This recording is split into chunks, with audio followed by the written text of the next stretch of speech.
In Kenya, the average price of a single pack of sanitary pads costs about 60 Kenyan shillings. That's less than $1. A small price for some, but for many, that is a wall too high to climb. Every month, over 2 billion girls and women worldwide menstruate, a natural and healthy process. Yet many still can't afford basic menstrual products. 65% of women and girls in low-income communities lack access to safe water and sanitation to manage their period with dignity. But change is rising. Across Kenya and beyond, communities are fighting back, creating affordable solutions, breaking taboos, and ensuring every girl can face her period with pride. Take an example of Faith Wandia, an innovator in Nakuru, Eastern Kenya. She is redefining menstrual health with a groundbreaking idea: sanitary pads made from grass. Grass is usually harvested. We wash it and cut it into small pieces. After cutting it into small pieces, we boil it to make it softer. Because it's a sanitary pad, it should be soft. After now boiling it is when now we blend it to also increase the softness, and it should be something like this. We then now bleach with safe compounds and it turns into something like this. This now is what now we use as the absorbent core of a sanitary pad. We now spread it into thin sheets and then let it dry out in the sun. Yes. Faith's research revealed a harsh truth. 90% of sanitary pads is made out of plastic.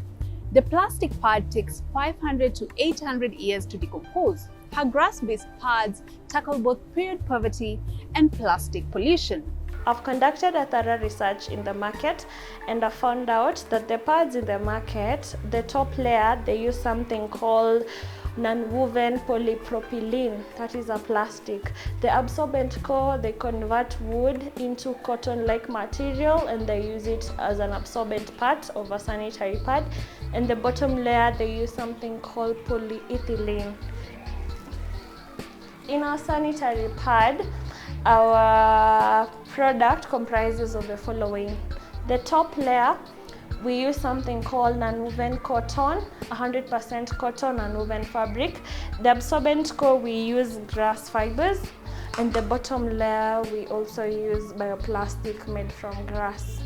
But even as we wait for her products to get into the market, policy seems to be a hindrance in the fight against period poverty. Because it still feels like we're talking about this as one of those luxury things.